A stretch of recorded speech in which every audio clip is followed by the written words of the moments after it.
Have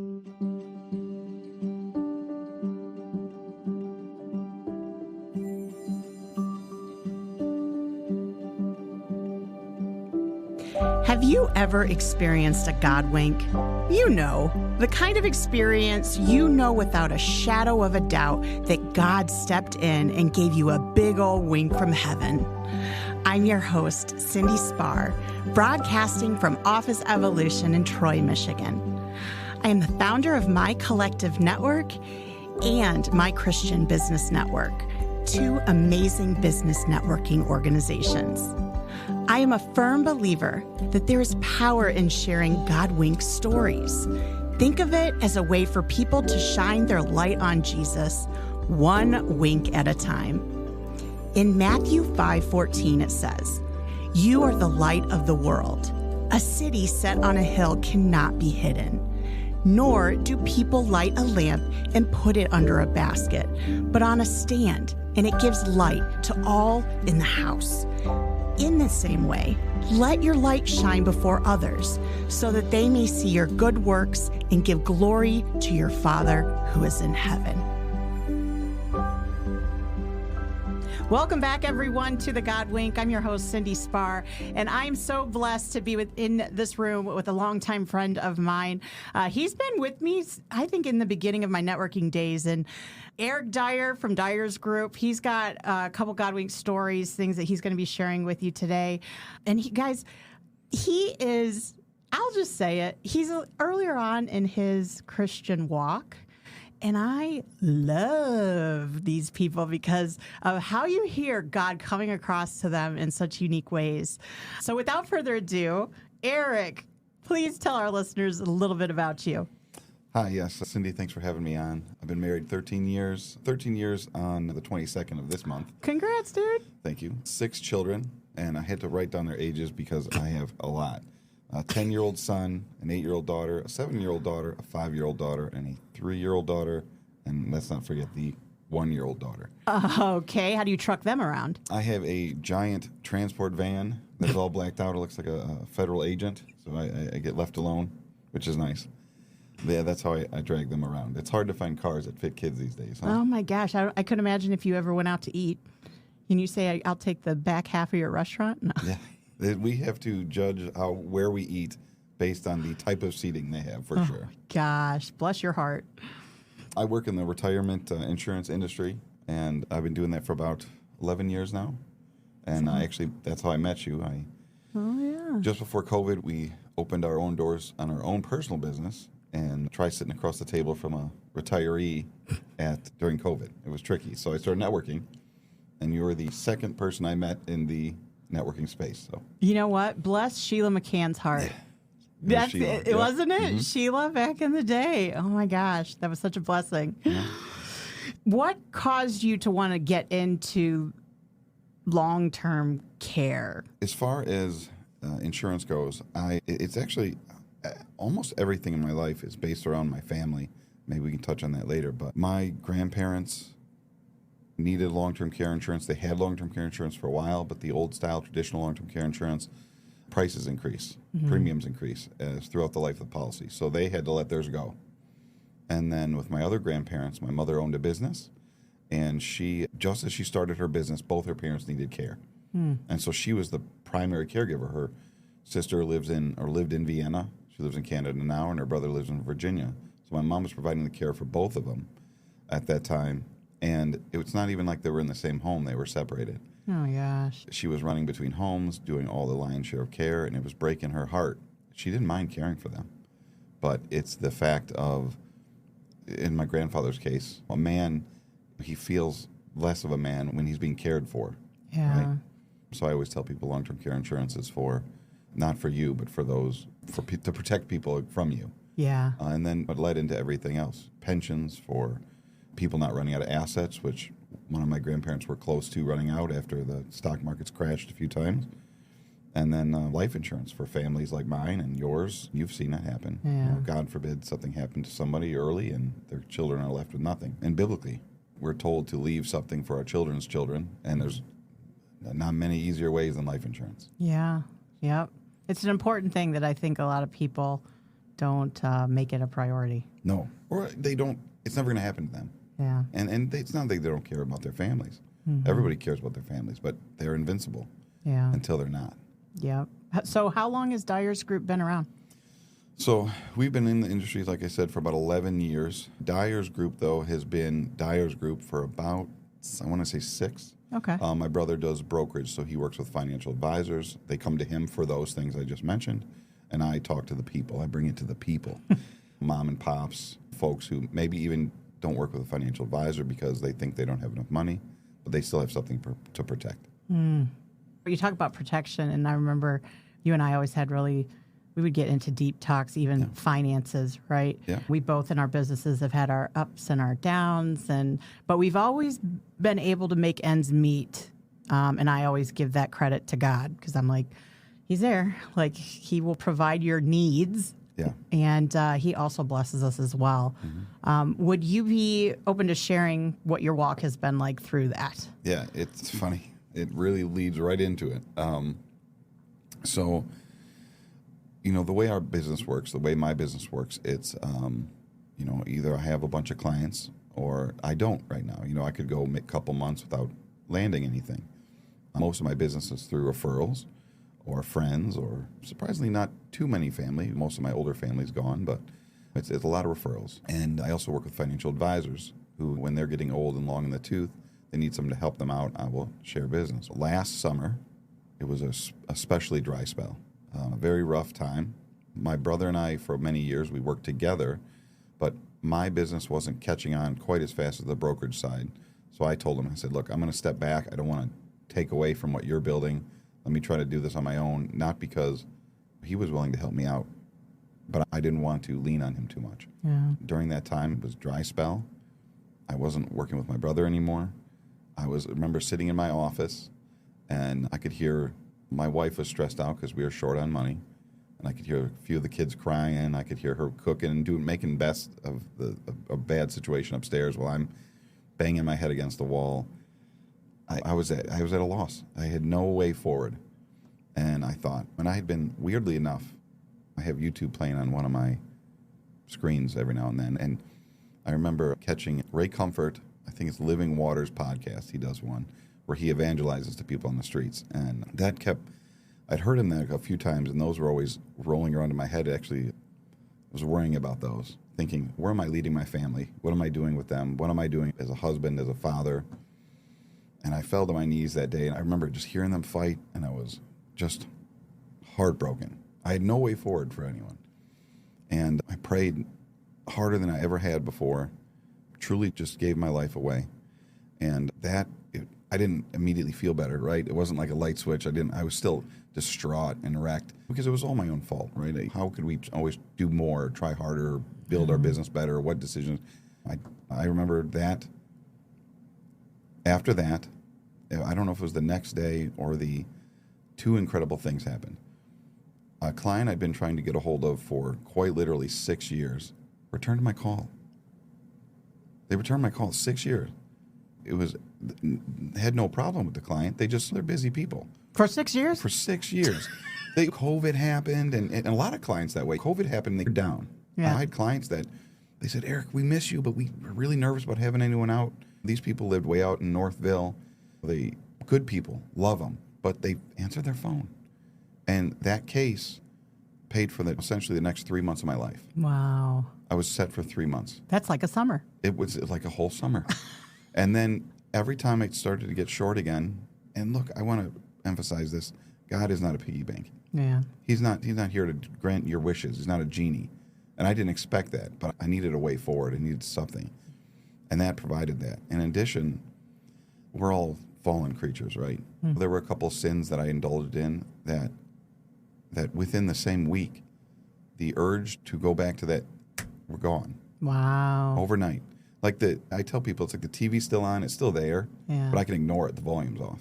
Yeah. And it's incredible how just overnight, and now since then, that's been a year, my family and I are attending the Cross Bible Church in St. Clair Shores just about every single week, aside from any sicknesses, 6 kids. And kids, yeah. And our life has changed. I still struggle with I think, look at the Jews in the Old Testament. They struggled with their own faith and they saw God with their own eyes. Yeah. But every time I start to struggle, I worry, something pops up again. And it's been an incredible change. Wow. Yeah. And something that always stands out to me about you is you've always had a real giving heart without an expectation to receive something back from the person in return, which is not easy to come by, like genuine people that do. And to me, anytime I've seen and witnessed you help somebody out, it didn't matter what it was. You were always like, if someone needed a ride to something, if someone needed financial help, you helped. You just always had that nature about you without an expectation for something back. Like I said, I know the struggle, right? And I know how it feels to be in debt to someone. I don't like debt in general, right? My business is the antithesis of that. But I don't want people to ever owe me something. If someone needs a hand, I'll do what I can because I know how scary it can be, and I appreciate that. But if we did more of that on our own, the world would be a better place. I know, yeah.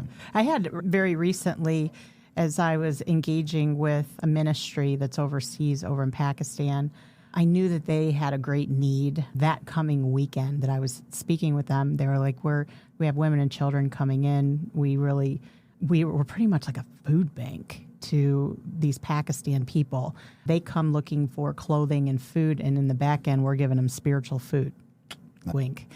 And I remember they were like, so if there's any way you can help us with that, I was almost angry at God because I'm like, I feel like you've put these people in my path, but I can barely put two mites together like the woman in the Bible. Like, I'm barely surviving. Of all times, why are you tapping on me, Lord, to give to a ministry? And I prayed, I know you don't bring me to something just to leave me here hanging, so I'm just going to pray that you would show me what you're trying to do in this. And it was very interesting because that same given day, I had Zoom meetings set up with different business networking professionals. And these were booked months ahead of time, but God knows it was part of the plan. And I get on a call, and the first one, Adrian, I was like, Adrian, how you been? What's new? And he's, I just got done doing some missionary work in Peru. And I was like, what? He's, yeah. And he's, oh, you didn't know that about me? And I said, no, tell me more. He's, oh, yeah, I love doing missions, and I love even funding missions. I've always done it for so many years. And I'm like smirking. He's probably wondering why I was smirking on Zoom. But I'm like, what in the world? And I'm like, okay, that's a little interesting. And then I told him what was going on in Pakistan. He says, say no more. How much do you need me to write a check for? And I'm like, what? I didn't think it was going to come from somebody else. I thought he was going after the woman with two mites. Yeah. But he ends up telling me, he's like, yeah, I'd love to support, in any way I can. And then my next Zoom meeting an hour after him was a guy, Jeremy. And then Jeremy, I said, tell me more about you. How'd you get your coffee started? And he's like, I've always done missionary work in Turkey. I'm like, what? That's Sorry. wild. And now I'm hearing myself laugh like an old man right now. No, I every time I start to question, I get worried again or nervous, as I'm known to do. I'm a worrier, or I start to question. Right? Yeah. Who am I to question the Lord? But I remember it's Isaiah 55:9, and I have it on my phone. I remember even my son, he memorized it because I bring it up all the time. But it's, as the heavens are higher than the earth, so are my ways higher than your ways, and my thoughts higher than your thoughts. And I think we can only see such a small piece of the pie. And I don't think that's bad. We have to be focused on our family, on our community, on those around us. We should be. Yeah. And I think that's a problem with social media. We can talk about another time, but Yeah. we don't see everything. We don't see a top-down view. We don't see inside people's heads. We don't see the person around the next corner. Yeah. So we just have to be grateful for what we have, keep praying, and also pray that we're not the seeds, we're the seeds thrown on fertile soil as opposed to the gravel. We grow up, and as soon as things get tough, we wither. And I pray, like I said, it's early in my walk, but I pray I'm not, I won't wither. Yeah. That when things get tough, there's something behind it, or I've earned it. Yeah. And keep moving forward. Yeah. Yeah. I totally hear you on it. We're going to take a quick break for our listeners to hear just a couple minutes from our sponsor today. But when we come back, I want to hear from you other God winks that you've had, and what would you say to our listeners to encourage them when they feel like harvest is not there and they're feeling like they're going through a drought season? How do they stay firm to their faith? Hey, Godwing fam, this is Cindy Spar, your host of the Godwing podcast. I want to take a moment to tell you about My Christian Business Network, a business networking organization I founded in the summer of 2022. I have always been passionate about building a community where faith and business unite for a purpose-driven approach to success. We're a unique organization on a mission to bring together believers in business, helping professionals like you achieve success with Christ at the center. Whether you're looking for new clients, partners, or simply the support of a like-minded network, we've got you covered.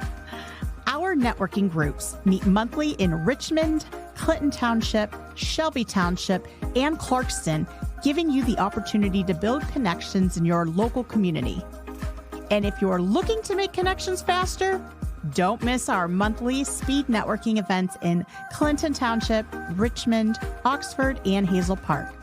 These events are designed to help you make meaningful connections quickly. But that's not all. We offer over 40 professional development workshops each year, providing you with the tools, insights, and inspiration you need to grow your business with purpose. So what are you waiting for? Whether you're a member or simply curious to see what My Christian Business Network is all about, everyone is welcome. Join us and experience networking that's more than just business. It's about fellowship, support, and shared faith. To learn more, visit mychristianbusinessnetwork.com or click the discovery link in today's podcast notes, and a member of our team will be delighted to connect with you. Come and see how My Christian Business Network can empower your business journey with faith, purpose, and community.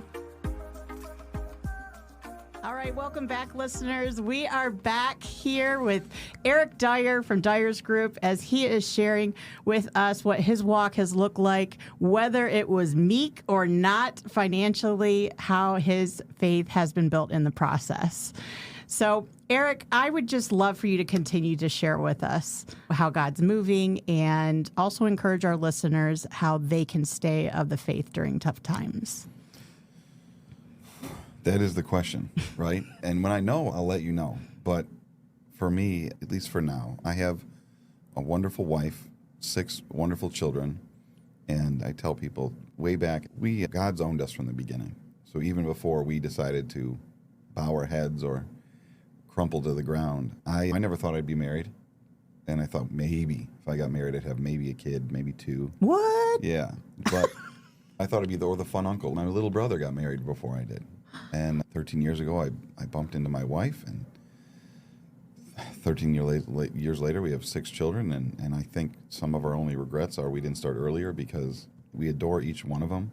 Did you start when you were 15? No, I wasn't married until I was 31, and our What? first until we were 33. My oldest is only 10. Wow. So it's been wild, and people say, isn't it hard, or isn't it difficult, or isn't it too much or too expensive? Listen, kids aren't too expensive. Give them some eggs, some bread, and they're okay. I'm kidding, but Till he gets teenagers, right. listeners. Yeah, they're not teenagers yet, but they're not bad. And really, their life is always hard. With kids, without kids, life is always hard. Mm-hmm. It's never going to be. You're never going to have an easy road, and that's part of your question with what do you do when it's hard? You keep praying. Mm-hmm. You keep praying, and you try. You pray for the faith to keep praying, because there are some days where I stare out the window and they're all sleeping. I'm like, what am I doing? How am I going to keep them fed? And what am I thinking? But I wouldn't trade any of them. Yeah. And I think that I'd rather life be hard, but for a reason, with kids and a wife and something that's substantial, than be hard for no reason. To be just because I'm anxious because I have a report due or something I have to do for work or I have a meeting. At least all my meetings are for a reason. I have to feed my children and give my wife a comfortable place to sleep. Yeah. if I was to answer those questions, it's have a family, keep praying. Don't wait. Yeah, don't wait. I wanted to ask you, have you ever seen the movie Unsung Hero? Or not. Okay, this is based on a true story of the music group that a lot of people know of as King and Country. So King and Country and their sister, actually, is Rebecca St. James, another Christian artist, a family full of music artists. And they went from living in Australia, the dad making tons of money as a producer, to hitting rock bottom and barely able to put a roof over their head and being in the United States. Mm-hmm. And in this movie, I remember that in the time that they had no money and they're just trying to make ends meet to buy groceries, they started with this little jar of money, and they says, okay, this is all of our money, okay? We can't let it completely go away. We need to be adding to it. And they made these cards, and they would write on there what their prayer request was. We need cheap groceries. We need a refrigerator or whatever, washer, dryer. And it shows as they're praying, the cards moving to answered prayer on this wall. Yeah. And so we started doing that as a family in our house, I don't know, a couple weeks ago. And it's so powerful when you have it written and you're praying it and you're putting it with that expectation that, Lord, you said you'll supply what we need. And we're not asking for abundance, but just what we need. And I started my son wrote prayers, and then he wrote praises, the 2 cards.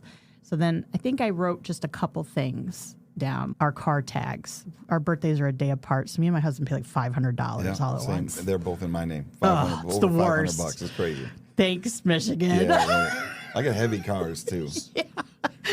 So I'm like, okay, car tags need to go up there. And then Jacob's 14, and it's time to start driver's training. And I'm like, no, it's not. Don't tell the insurance guys. Yeah. So I want to start now. And I'm like, buddy, we'll get you started, but you got a year and a half. We'll be good. So I put that on the board. A couple days go by, and I look, and I see this little kid's handwriting, which was my 12-year-old. And he put on the prayer side, I need to stop playing as much video games and focus more on God. From a 12-year-old. That's great. That's great. And I'm like, oh my gosh, this is awesome. It's almost like Christmas. I get to look at this board and see my family members posting prayers on it. Yeah. And so my husband did a similar, or he didn't say video games. But he wrote out a card and said $150 a day in sales. And I'm like, oh my gosh, my husband's on board. He's writing his prayers on here. How cool is this? And so I started writing scripture down of what God promises in his word, because it was helping me through this time. And my husband goes, oh my goodness, he answered this, but he superseded it when I wrote it. So the past week's been over $150 a day. So I just think like how God will take something that anyone of the world thinks is, are you low on money? Or is times tough? Almost like taking something and making it bad when God's, no, I'm about to bring your family together through this. I'm about to strengthen your faith through this. I just think it's very powerful on how the family can come together. It's wild how it changes you and how it changes your family. We would go to church on high holidays. We would sometimes pray before we ate, but we were paying lip service. There was nothing behind it. And in the last year, just incredible things. I've witnessed my daughters with their friends eating a barbecue outside, and they're all holding hands around the table praying. My little daughters with their friends, they're bringing their friends in. And my son, if I'm doing work downstairs and he happens to tuck his sisters in, he'll pray with them before they go to bed. They look forward to church. Little things that change in your family and your life. From the outside looking in, I didn't understand when they said the Lord will change you, the gospel will change you, the cross will change you. What does it mean? What does that mean to someone who doesn't believe? I didn't understand until like the taste of sin became ashes on my mouth. Wow.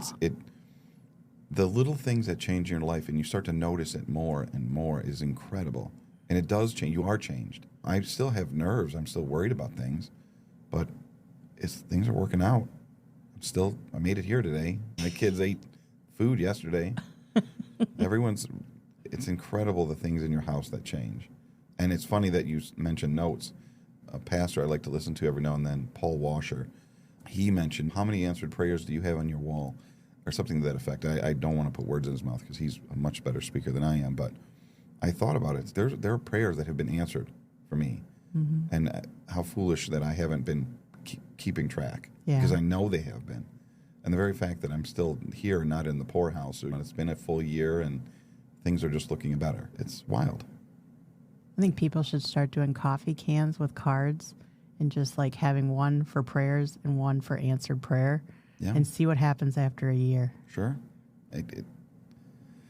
Again, back to the Old Testament. Look at the Jews that left Egypt, and it's literally raining bread. God is a pillar of fire walking right with them. And they're still questioning and asking, and it's easy. It's easy, even as a believer, to trip and fall and ask and distrust. It's like, but that comes with faith too, and time. Yeah. That's why we need Jesus. That's why we need the cross. That's why we need it. Yeah. Yeah. I would love for you to share with our listeners, what is like one word of encouragement that you would have for them if they're just going on, they're on the struggle bus. Maybe someone just started their business and they're just starting to second guess if that was what the Lord had for them to do, if that was their purpose. Did they not understand him or hear him right? What would you encourage them to really have that step of faith? Like, I would tell them there's nothing we can do. We're not going to pick the right way. We're not going to choose the right thing. The Lord will pick the right way. So pray and have faith, and then pray again. Amen to because you're still going to worry, and it's still going to be scary, and you're still not going to know, but pray for guidance. Pray in the name of Jesus, and hope. Not hope, just have faith. Yeah. Yeah. Such good advice. Erich, if our listeners wanted to connect with you offline, how could they go about doing that? If they need life insurance for young families, if they need pensions in their retirement, if they need long-term care insurance, or they just want to protect their money from the market, they can find me at Dyer's Group. That's at DYERS GROUP on Facebook. They can find me at dyersgroup.com online, or they can just give me a call at 586-580-8487. Ooh, he just dropped his digits. Ladies, he's married. Very married. Very married. Thank you so much, Erich, for being on the God Wink with us this morning. And it was such a pleasure hearing your story, going back, thinking back of how God has moved in your life. And you know what, listeners, if today's episode really resonated with you, we would love to hear about it. Feel free to join us on our Facebook community for the God Wink. We would love to hear how this has touched your heart. And we would also love you to share it with other people. It is such a great way to encourage, especially those going through some tough times. They wonder where God's at. Maybe you know someone that started a business. They were real timid about it. And they're like, oh, should I have done this? Let them hear this episode because they need to know that God is still in it. What he started, he finishes. Be blessed, you guys, and we look forward to having you listen in on the next God Wink. I want to give a big thank you to Office Evolution Troy for providing their podcast studio for us this afternoon to record. If you have any questions or you would like to book your own time in their podcast studio, give them a call at 586-788-9966. If today's God Wink story really hit home with you, we would love to hear about it through the God Wink community on Facebook. If you know of someone that needs to hear today's God Wink story, show them some love and tag them on the God Wink podcast. You never know how a God Wink story might change their day around for the better. If you or someone you know has a God Wink story that the world needs to hear, we want to hear it. Simply click the link within the podcast notes to send in your God Wink story. Until next time, remember, God's got you. Wink, wink.